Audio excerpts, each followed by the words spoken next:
Olá, boa tarde, professores, professoras. Para quem está nos assistindo de manhã, bons estudos. Para quem está assistindo a gravação no período da tarde, também bons estudos. E para quem está assistindo a gravação da formação à noite, bons estudos também, tá? Eu sou professora Rosana, professora aposentada da rede, e trabalho com a formação de professores já há bastante tempo, né? Eu vou fazer a minha autodescrição, tá? Eu sou uma senhora de 63 anos, branca, meus cabelos são castanhos, curtinhos, meus olhos são castanhos também, uso um óculos, a cor do óculos é um rosé, uso uns brinquinhos pequenininhos, hoje eu estou com um batom vermelho, também estou com um colarzinho preto com umas bolinhas douradinhas e a minha blusa é branca com nuances pretas. Estou sentada atrás de uma escrivaninha e atrás de mim eu tenho uma porta fechada de madeira, tá certo? Então, sejam todos bem-vindos, é uma honra estar aqui com vocês. Quero já de antemão agradecer ao pessoal de Libras, né, que tanto nos ajuda aqui, né, nesse trabalho que a gente faz em conjunto com todos. Muito obrigada. Bom, hoje nós vamos, na nossa formação do Programa de Recuperação e Aprofundamento, né, do PRA, como a gente chama, nós estamos agora num horário de ATPC. Agora nós estamos hoje, vocês estão assistindo a gravação da semana A, e semana que vem, vocês assistem a gravação da semana B. Então, a partir de 2022, nós temos esse modelo de ATPC do Programa de Recuperação e Aprofundamento. Então, eu sempre gosto de colocar isso, porque às vezes, né, a gente fala, mas que semana eu estou, qual é a SA que eu estou estudando, né, para pensar no planejamento desta SA, né? Então, eu sempre gosto de deixar isso, assim, bem claro, né, para que vocês possam dar andamento aí no trabalho de vocês. Então, em primeiro lugar, eu gostaria de convidar todos vocês, professores aí do sexto ao nono ano, porque hoje nós estamos na formação de etapa. O que é a formação de etapa? É todos os professores do sexto ao nono ano juntos. Então, eu gostaria de convidá-los a buscar um material do estudante, né, do sexto até o nono. Quem tem o do professor também, por favor, em mãos, mas quem só tem, né, em mãos o material do estudante, aí eu convido todos vocês a buscarem esse material. Que é bacana que a gente já pode fazer algumas anotações, né, no decorrer dos nossos estudos, a gente pode fazer já algumas anotações, que a gente já está pensando, começando a planejar ao desenvolvimento da sequência que nós vamos conversar hoje. Então, eu convido vocês aí a buscarem, e já de antemão já falo para vocês, né? Os professores de sexto ano podem abrir o caderno do estudante na página 165. Então, a SA6 que nós vamos trabalhar hoje, ela se encontra na página 165. O pessoal, os professores do sétimo ano, podem buscar a SA6, está aqui do sétimo ano, podem ir buscar a SA6 na página 165 a 179. Do oitavo ano, pode buscar a SA6 da página 183 a 196, e do nono ano, vocês podem seguir aí a SA6 da página 179 a 192. Eu gosto sempre de fazer esse convite para vocês, para que vocês já possam ir assistindo a gravação e fazendo já o planejamento da sequência, tá bom? Então, me dê licença, eu vou colocar aqui o nosso PowerPoint, para que a gente possa dar início aí nesse momento de estudos, né? Momento de formação continuada, momento de estudos, tá? Então, como eu já me apresentei, sou Rosana, professora de matemática, estou aqui com vocês, professores de matemática. Agradeço também antecipadamente os coordenadores que estão junto com vocês, os PCAs, PCG, os PCAs, os PCNPs, né, todos os professores coordenadores, né, que fazem parte aqui do nosso sistema, tá bom? Aí eu convido vocês a buscarem o material digital, ele está disponível no site da EFAP, como nós sempre falamos, vocês têm aí, clicando, né, nesses links, vocês têm aí, vai direcioná-los para o site da EFAP, ou simplesmente entrem no site da EFAP e busquem o material digital, tá certo? Quem não tem em papel, nós temos todo o material digital, tanto o material do Aprender Sempre, quanto todo o material da secretaria, o currículo em ação, o currículo paulista, né, que os documentos, então vocês busquem aí, por gentileza. Vocês podem buscar também, eu vou falar um pouquinho aqui, antes de falar para vocês do repositório, onde vocês podem buscar essas gravações. Então, a gente aqui, aquilo que eu comentei no início, né, a gente trouxe esse esquema para mostrar assim, para dizer, olha, hoje nós estamos na semana A, hoje esta gravação que vocês estão assistindo, nesse momento de ATPC, né, vocês estão assistindo essa gravação da semana A, que eu chamo de gravação de etapa, são 45 minutos, e após esses 45 minutos, vocês fazem o desdobramento da pauta da escola, é o aprofundamento daquilo que a gente conversou aqui, e vocês dão início ao planejamento da SA, que nós vamos trabalhar hoje, que é a SA 6, sequência de aprendizagem 6 do Mater Aprender Sempre. E na semana que vem, que é a semana B, vocês assistem a gravação, olhando o que nós fizemos hoje e o que os professores, né, que estão com vocês, do sexto, do sétimo e do oitavo, trazem para estudos em relação à sequência de atividade 6. E depois vocês finalizam, se for possível, este planejamento nas vossas escolas, tá certo? Então, vamos lá. Agora, a gente mostra aqui para vocês aonde eu posso buscar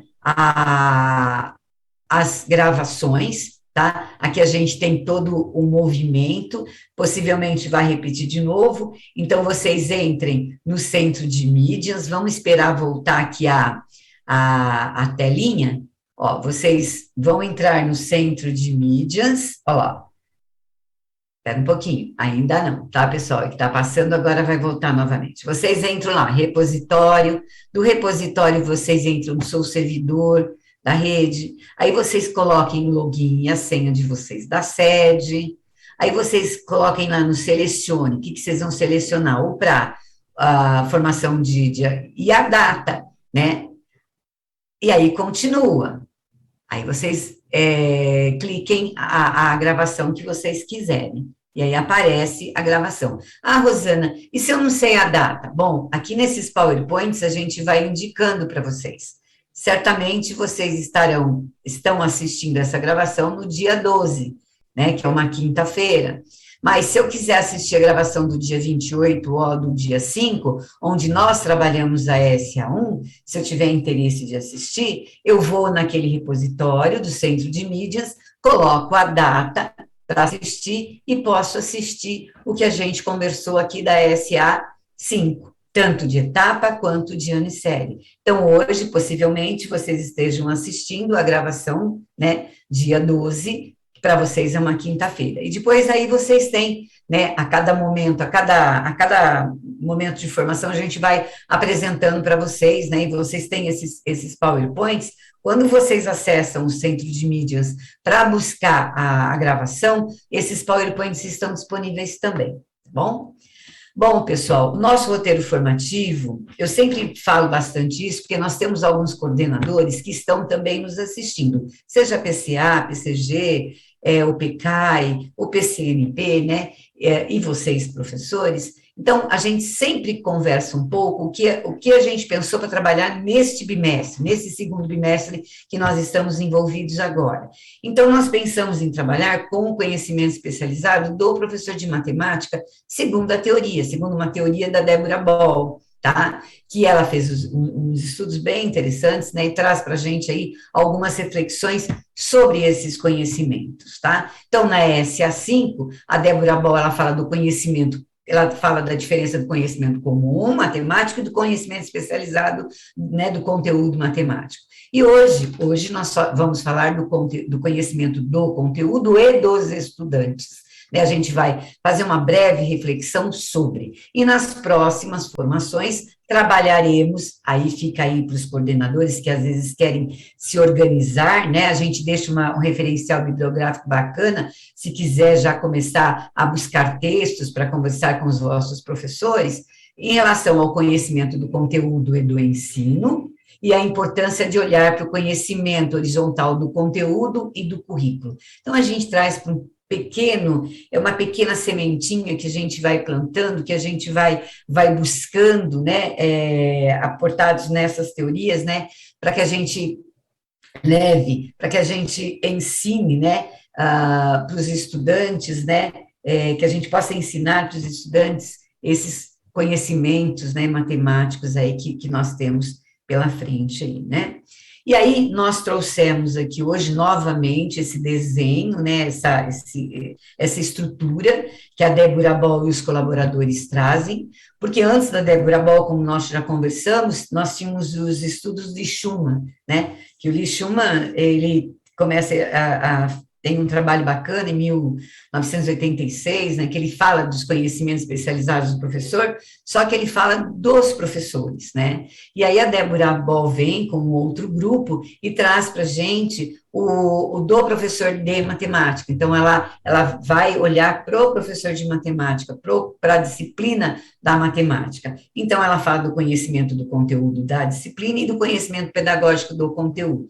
Nós já conversamos em relação a esses dois, que é o conhecimento comum e o conhecimento especializado, tá? E hoje nós vamos falar do conhecimento do estudante. O que vem a ser esse conhecimento do estudante que a Débora Ball nos coloca, né? Conhecimento do conteúdo estudante. Relaciona-se ao conhecimento do conteúdo no sentido de auxiliar os estudantes em suas dificuldades, saber apontar a dificuldade dos estudantes e, desta forma, auxiliar-los para que obtenham tal conhecimento. Então, aqui nós, professores, nós precisamos conhecer, né, os conteúdos que nós vamos trabalhar e também quais são as dificuldades dos estudantes. A gente já prevê, né, certas dificuldades. Aqui a gente vai conversar um pouco também do erro. Por que o aluno erra, né? Onde está o problema do erro do estudante, né? Então, a gente vai conversar um pouco também apoiado aqui na teoria, né, nos estudos. Então, professores, né, se vocês já quiserem ir estudando para os próximos encontros, coordenadores, para que vocês possam se estruturar melhor, né? Então, é essa a disposição da nossa formação. Essa semana de etapa e semana que vem, SA6, olhando para esse conhecimento. Depois, num contínuo, teremos a SA7 e a SA8 juntas. Vocês vão perguntar, Rosana, por que a SA7 e a SA8 estão juntas? Nós temos alguns feriados aqui, então, para ajuste de cronograma do programa de recuperação e aprofundamento, a gente traz junto aqui a SA7 e a SA8, onde a gente tem a formação de etapa e a de ano e série. E depois nós vamos trazer a SA7 e a SA8 novamente, olhando para o conhecimento do horizonte do conteúdo, mas só numa formação de etapa. Aqui a gente não vai ter a de ano e série, tá bom? Só explicando para que vocês possam se organizar, tá? Então, vamos lá. Aqui eu já falei da Débora Ball. Vocês lembram bem bacana o que a Débora Ball fala, né? A diferença do conhecimento comum, né? Do conteúdo, que uma pessoa que passou pela escola, ela tem esse conhecimento. Até eu dei um exemplo bem simplista, né? Ela vai comprar numa blusa, qualquer pessoa, e precisa calcular 10% do valor, é um desconto. Então, ela sabe fazer aquele cálculo. Já o conhecimento especializado do conteúdo, né, é aquele que nós, né, quem ensina matemática tem que ter. Então, por trás daqueles 10%, né, daquela representação, né, racional, né, que a gente tem as representações, né, de número racional, que é a forma fracionária, que é a forma decimal, que é a forma figural, que é a forma percentual. Então, esse professor já precisa fazer o quê? Ele já precisa ter esse engajamento de olhar para todas as representações e saber apoiar o aluno, né, ensinar o aluno sobre elas, né? Então, a gente traz isso. E hoje a gente vai falar do conhecimento do conteúdo e dos estudantes. Os nossos dois objetivos, que é falar rapidamente, sobre esses conteúdos, esses conhecimentos, identificar na sequência, né, a gente vai conversar um pouco, dentro, né, do sexto até o nono ano, nós escolhemos um objeto de conhecimento para estar conversando aqui, olhar para esses conteúdos e olhar para o estudante em relação a esses conteúdos matemáticos. Então, vamos lá. Então, ao planejarmos nossas aulas, né, é só 30 segundos que eu sempre brinco, infelizmente não podemos conversar, porque estamos em gravação, né? Então, nós, ao planejarmos nossas aulas, pensamos principalmente no ONAS. O que a gente pensa quando a gente planeja nossas aulas, né? Então, aí faça um registro, aquilo que eu sempre falo, né? Façam algumas anotações para depois discutir com os vossos pares aí na escola. Então, eu fiz aqui a gente fez uma nuvenzinha aqui de palavras, né? Então, vocês devem ter colocado aí, penso, na metodologia, no conhecimento, nas habilidades, no estudante, num cronograma, nas competências, na didática, no conteúdo, né? No saber dos meus estudantes, né? Então, vocês devem ter pensado algumas dessas coisas, todas essas coisas, devem ter pontuado. Então, como nós colocamos aqui hoje, nós estamos pensando hoje, né, de acordo com a teoria da Débora Ball, né, olhando para o conhecimento do conteúdo matemático e dos estudantes, né. Então, eu, professor, quando eu vou ensinar um determinado conteúdo, né, eu tenho que ter uma visão, um panorama, depois, quando a gente for falar aqui, né, olhar todo o horizonte desse conteúdo, né? Desde onde eu posso começar a desenvolvê-lo até onde eu chego, né? Na educação básica, né? Então, eu preciso conhecer um conteúdo está imbricado no outro, uma coisa que eu estava lendo bastante essa semana, né? As coisas não são caixinhas, né? A álgebra, a unidade temática álgebra, ela está relacionada com geometria, a geometria está relacionada com a parte a algébrica com a parte numérica, né? Então, as unidades temáticas, elas se conversam bastante, né? Então, as coisas não estão estanques e nós precisamos olhar para todo esse movimento. E nós precisamos pensar bastante como o meu aluno, ele aprende, o que o meu aluno já sabe. Sempre me coloco no lugar de pensar sobre isso. Como eu aprendi, certo? Como as pessoas aprendem, de que forma as pessoas aprendem. Cada um tem um momento da aprendizagem, né? Todos não aprendem igual, seria ótimo, né? Se a gente tivesse na sala de aula todos que aprendessem todos no mesmo momento, mas cada um tem um tempo de aprendizagem de acordo com a sua vivência, de acordo, vários fatores influenciam nisso, né? Então, aprender matemática, né? Quando eu levo os conteúdos matemáticos para a sala, o que o meu aluno já sabe? Quais são os possíveis erros que os meus alunos podem cometer sobre, tá bom? Aquele conteúdo que eu estou trabalhando. Quando a gente olha aqui para a SA6, então convido vocês, quem estiver com o livro do professor, né? A gente tem aqui lá na página 345 e 349 do livro do professor, identificadas as habilidades essenciais que estão postas para a SA6, né, do sexto ano e do sétimo ano, que fala sobre grandezas e medidas, as duas, né, tanto a do sexto ano quanto a do sétimo. Então, a primeira delas, a gente trabalha com áreas e perímetros de figuras poligonais, né, e a segunda são investigações também, que figuras de perímetros iguais podem ter áreas diferentes e que também figuras que têm a mesma área podem ter perímetros diferentes. A gente percebe aqui, quando a gente trabalha com áreas e perímetros, o quanto os nossos alunos possuem dificuldades, né? A gente comenta, nossa, os meninos, a gente fala, ensina, né? Mas os meninos não conseguem fazer essa diferenciação, né? eu sempre penso comigo, né? Perímetro, a gente tem um instrumento para medir perímetro, né? Área, a gente não tem um instrumento para medir a área, a gente precisa dos comprimentos, né? Do que a gente trabalha com o comprimento para estar envolvendo uma outra grandeza, que é a área, né? Então, de que forma nós trabalhamos, né, com área e perímetro com os meninos? E um outro uma outra habilidade aqui, que é a do sétimo ano, ele trabalha com grandezas e medidas, olhando para medidas dos ângulos, né? Trabalhar com giros, né, de 90, 180 graus, então, está associada à abertura do ângulo, tá?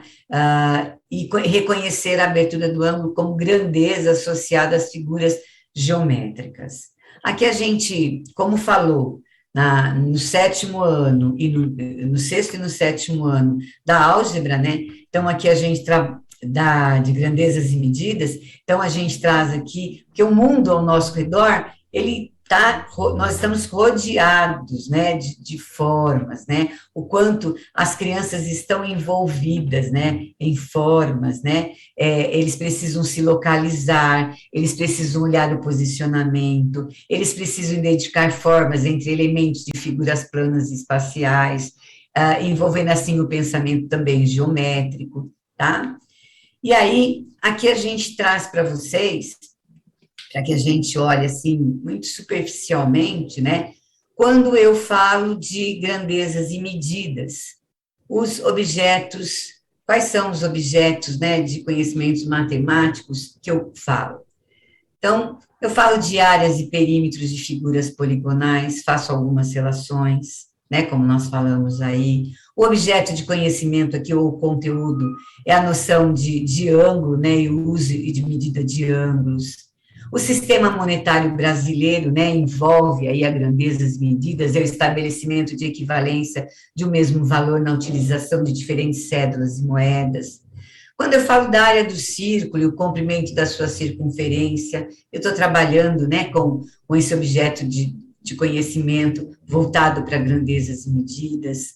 Quando eu falo de medida de comprimento, de área, massa, tempo, temperatura e capacidade, né, usando ou não medidas convencionais, né, aqui a gente percebe que os estudantes é um dos obstáculos que a gente encontra, que até coloquei aqui do lado, que está em verdinho, o quanto os estudantes encontram dificuldades para distinguir essas unidades, né? De comprimento, a confusão que às vezes ele faz, né? Ele está usando duas medidas de comprimento, mas ele está olhando para uma outra grandeza, às vezes, que é o cálculo de área. Então, o quanto ele confunde, né? Se ele não tem isso bem definido, o quanto ele confunde, né? Essas medidas. Quando eu falo de volume, eu estou trabalhando com capacidade, então eles não conseguem fazer essas relações. Depois eu vou passar para vocês, eu vou indicar para vocês aqui um artigo uma monografia bem bacana, que mostra para mim ali alguns exemplos, né, em relação a grandezas e medidas, alguns obstáculos, por que os estudantes têm essas dificuldades, né, e nós, professores, precisamos, quando estivermos trabalhando com um desses objetos de matemática envolvendo grandezas e medidas, nós saibamos como fazer as intervenções, né, o significado de medida e de unidade de medida, quando eles têm que trabalhar também com plantas baixas e vistas aéreas, né? Os estudantes, eles têm dificuldade, né, em compreender, como está escrito aqui no lado verdinho, compreender que figuras poligonais com o mesmo período podem possuir áreas diferentes. Para eles não conseguem fazer essa visualização, representar uma medida por números irracionais. Às vezes eles têm que representar uma diagonal de um quadrado, de lado um, e eles acham que aquilo não é uma medida, né, porque eles não estão habituados, até esse trabalho que eu vou sugerir para vocês, ele comenta bastante. Por quê? Porque, às vezes, os livros, né, as atividades que aparecem, elas sempre aparecem com números inteiros. E quando aparece alguma unidade que eu tenha que trabalhar com um número decimal, o aluno ele acha que tudo tem que ser exato, né? Então, ele não consegue transpor, né, quando uma medida não é exata. E aí onde existe, né, grandes erros, né, em relação a eles, né? Entender o processo de medição como uma comparação, né, usa uma medida para comparar aquela medida, né? Conversão das unidades de medidas, né? A gente já conversou bastante sobre, hoje a gente trabalha nessas conversões, né, vamos supor, de metros para centímetros, não que as unidades não sejam também importantes, o milímetro, né, mas a gente trabalha com essas unidades mais usuais para os estudantes, o quanto eles fazem essas conversões equivocadamente erradas, né, usar e manusear inadequadamente os instrumentos de medida. Muitos alunos, por não ter essa hábito de usar, então, quando eles vão usar uma régua ou um outro instrumento de medida, ou usar até mesmo um copo, né, para estar trabalhando com capacidade, ou uma balança para estar trabalhando massa, eles não têm, então eles usam inadequadamente esses instrumentos. Por quê? Porque pouco eles, às vezes, né, eles têm esse contato. E isso é importante, né? As pesquisas em educação matemática falam o quanto é importante o aluno não se deparar apenas medidas trabalhando só com números, números, números, números. Ele precisa fazer o quê? Medir, né? Ou seja, medir comprimento, medir temperatura, medir massa, medir, né, ele tem que conseguir fazer essas medições, fazer e usar esses instrumentos. A régua, né? Quantos de nós já olhamos que, quando ele tem que usar a régua, o que ele faz, né? Ele não parte do zero para frente, ele sempre usa aquele, um pouquinho que vem antes da régua, né? Então, ele fala muito isso, usar procedimentos inadequados, quando ele usa uma unidade de medida. O que é melhor para você usar para medir uma sala de aula, né? Uma régua ou uma trena? Ele precisa identificar qual é, se eu estou com um instrumento padronizado, tá? E assim por diante. Ele confunde também as grandezas. Aqui, deixa eu trazer aqui uma coisa para vocês. O oitavo e o nono ano, a habilidade que está posta na SA é álgebra, tá? Então, a gente traz para conversar um pouquinho aqui com vocês sobre a álgebra, né?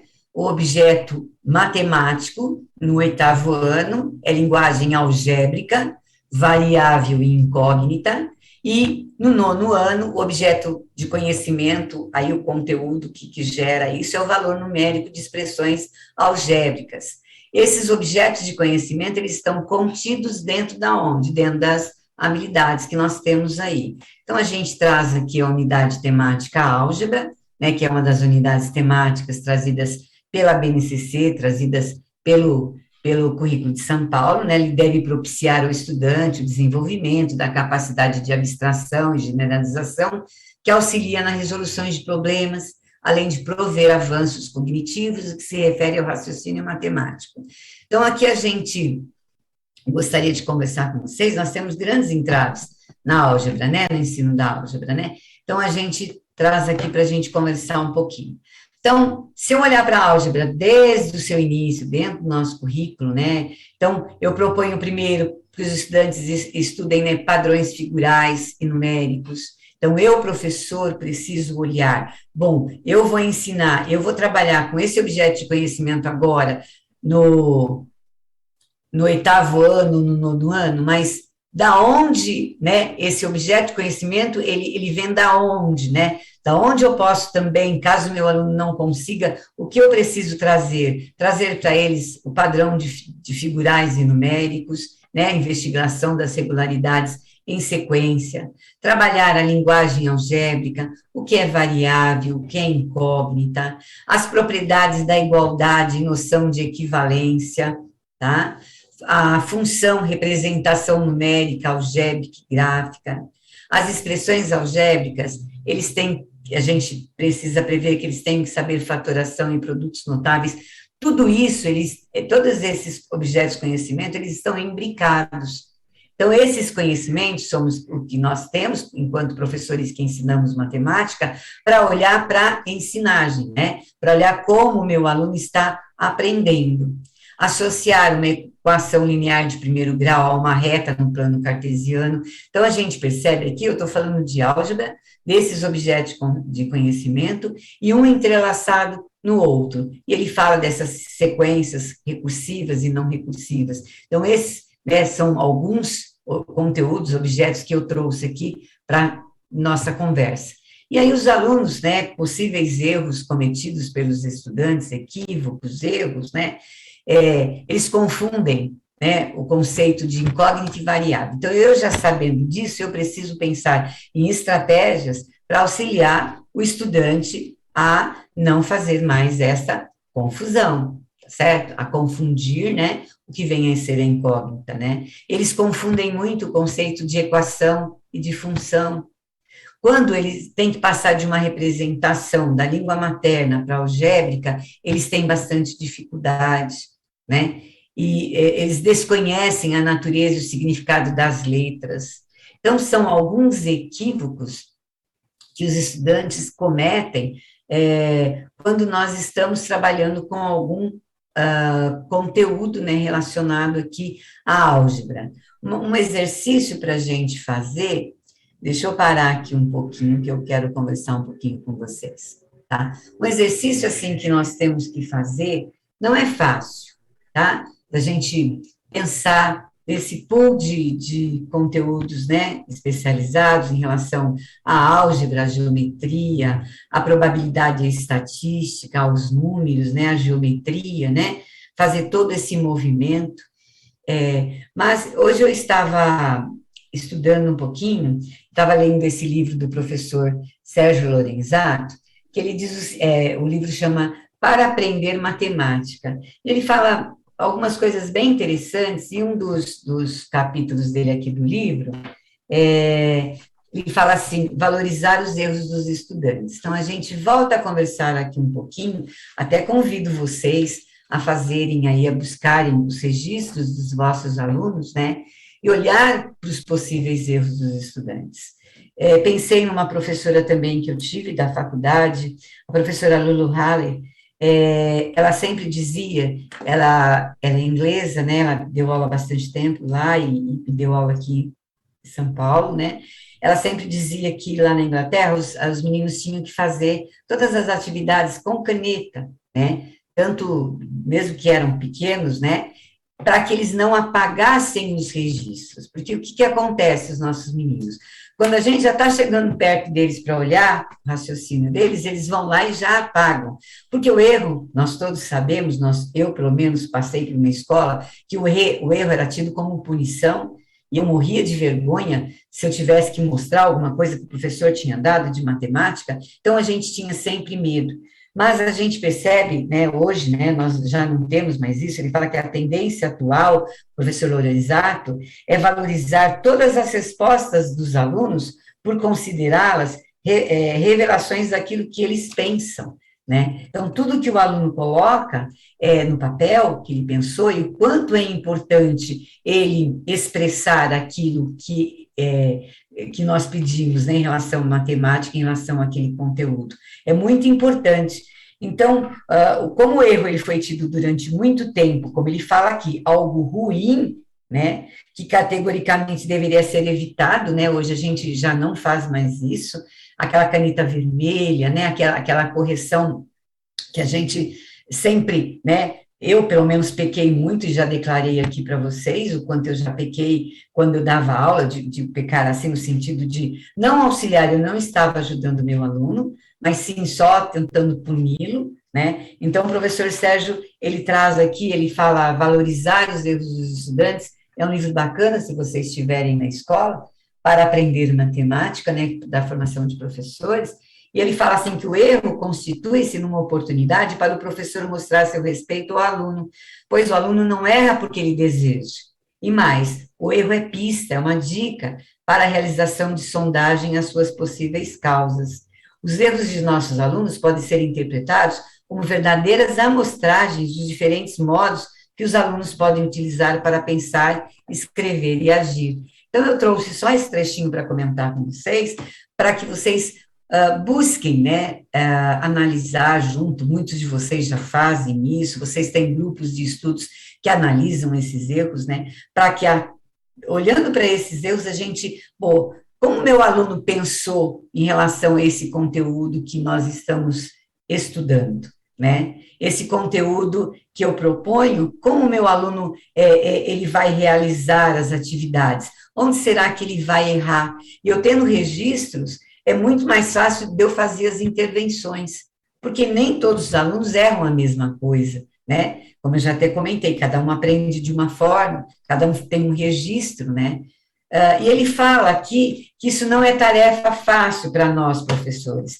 Ele tem aqui um pedacinho do livro que ele fala que isso não é tarefa. Ele fala aqui, ó, detectar causas de cada erro, na maioria das vezes, não é fácil, né? Então, por isso que a gente gosta desses momentos de estudos nossos, né? Eu acho que isso é bacana, né, para nós professores que temos esses momentos da ATPC, de nos debruçarmos, né, para estudarmos cada vez mais, tá bom?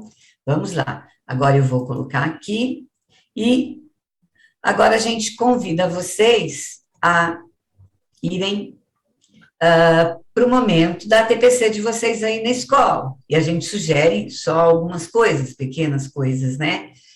Então, esse espaço que nós temos de formação continuada que eu falei, nós convidamos vocês a buscarem dentro da SA, dentro dos cadernos, né, do material Aprender Sempre, professor que é do sexto, do sétimo, do oitavo, do nono, que vocês busquem, né, que vocês realizem em primeiro lugar um trabalho sempre coletivo, sempre com os vossos pares, junto com os professores, junto com os coordenadores, né, o quanto é gostoso estudar.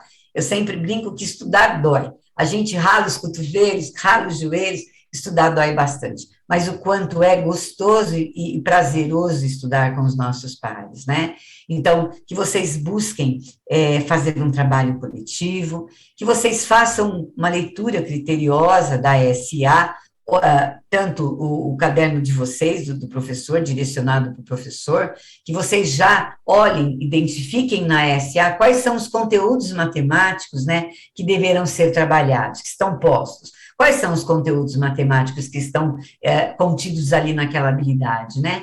Assim como pensarmos em compreensões normalmente encontradas nos estudantes a serem submetidos. Como é que será que os alunos compreendem quando eu levar esses conteúdos, né? Quando eu estiver ou no aprofundamento ou fazendo algum resgate, né? Recuperando esses conteúdos que às vezes alguns estudantes ainda não adquiriram, não têm, né? E que vocês, utilizando o conhecimento do conteúdo de vocês, o conhecimento que vocês têm do conteúdo especializado de matemática e o conhecimento que vocês têm dos estudantes, né? Que vocês identifiquem por meio, né, da realização aí do item 3, que vocês elaborem estratégias, né, de que forma eu vou aplicar essas sequências, né, a fim que o processo de ensino possa ser mais eficiente aí possível. É apenas uma sugestão, tá, que a gente deixa para vocês. Como eu falei, hoje vocês iniciam, hoje vocês darão o início a SA6, o desenvolvimento. Aproveitem o momento, eu sei que vocês dão aula em várias escolas, a gente tem 1000 afazeres, né, então aproveitem aqui, né, para dar o início ao desenvolvimento da sequência e semana que vem vocês continuam. Aqui, como eu falei para vocês, agora a gente vai tentar deixar sempre para vocês uma sugestão de leitura, né? Alguma dissertação, algum artigo, alguma monografia, algum livro, tá? Hoje eu até sugeri esse livro do professor Sérgio Lorenzato, né? Para que vocês possam, para aprender matemática, às vezes na biblioteca da escola de vocês pode ter, né, isso ajuda bastante, é um livro gostoso de fazer a leitura, né, o professor Sérgio, ele é da faculdade da Unesp, né, ele é um professor bem bacana, ele é doutor, né, na Unicamp também, ele traz para a gente sempre boas ideias, e aqui a gente traz 2 textos para vocês, um é erros cometidos por estudantes nos anos iniciais com noções e medidas e grandezas, Pessoal, é um artigo não comprido, bem bacaninha. Se vocês puderem, busquem aí. Caso vocês entrem no link, não abriu o link, peguem pelo nome, né? Erros cometidos por estudantes. Até ia comentar mais para vocês. Fiquei super curiosa quando eu vi, aí eu fui ler e valeu muito a pena para mim fazer a leitura, porque como a gente falou de grandezas e medidas aqui, eu fui fazer algumas leituras e achei bem bacana. Então, leiam, discutam com os vossos pares. Senhores coordenadores, busquem para fazer a leitura e estudar com os vossos professores. E um outro texto que do Júnior, né, que é base de conhecimento de professores de matemática do genérico especializado. Aqui vocês encontram como o Schumann trabalha com esses conhecimentos, como a Boll trouxe, e depois um outro teórico que é da Espanha, que é o professor Carrillo, ele traz mais, né, conhecimentos que o professor tem que ter, mas aqui nós estamos trabalhando só com a Débora Boll. Então, lembrete para vocês, que eu tenho apenas só alguns minutos aqui, que vocês, por gentileza, assistam semana que vem a formação da semana B, para que vocês possam dar continuidade aí ao trabalho de vocês. Nós abordamos, então, o conhecimento, dá uma confusão de conhecimento, né, pessoal? Mas depois que vocês começarem a estudar, a gente consegue diferenciar o conhecimento comum, o conhecimento especializado do conteúdo. Hoje nós falamos do conhecimento do conteúdo e dos estudantes. Semana que vem vamos falar na outra, ainda semana do conteúdo e do ensino. E, por fim, o conteúdo do horizonte e o conteúdo do currículo. E a gente pede aí que vocês identifiquem aí esses conteúdos, né? Olhem para os conteúdos que é da SA6. Deixem aí para nós, por gentileza, ou coloquem no QR Code do celular para fazer uma avaliação, de 2 minutinhos. É uma avaliação que tem 3 itens para vocês avaliarem. Fiquem à vontade, é um prazer tê-los vocês aqui participando, né, desse processo de avaliação.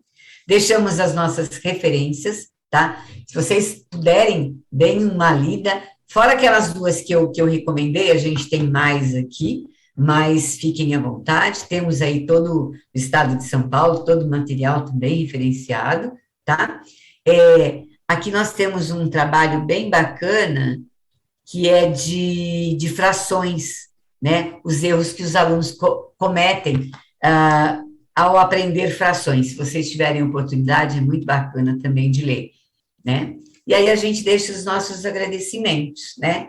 Eu deixo bons estudos, um excelente trabalho, sempre com algumas palavras, né? Olhando para a escola, que eu pus ali o centro, transformação, resiliência, o conhecimento, a nossa superação, né? A nossa união, os desafios que nós enfrentamos e a nossa persistência. Eu vou fechar aqui para me despedir de vocês, para agradecer a todos vocês pelo carinho, pela atenção, né, por assistirem a essa gravação. Espero que vocês tenham aproveitado esse momento.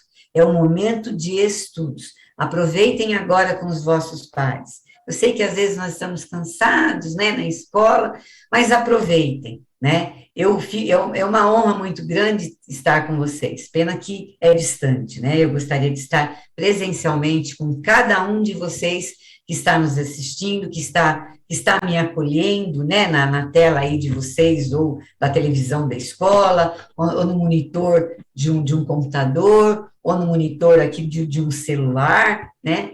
Então, eu agradeço imensamente. Só quero dizer para vocês, bons estudos, bom trabalho, persistência, né, perseverança, que nós temos bastante, e estou sempre à disposição de todos vocês. O meu forte abraço, como eu sempre brinco, meu coração sempre com vocês, e até breve, pessoal. Muito obrigada.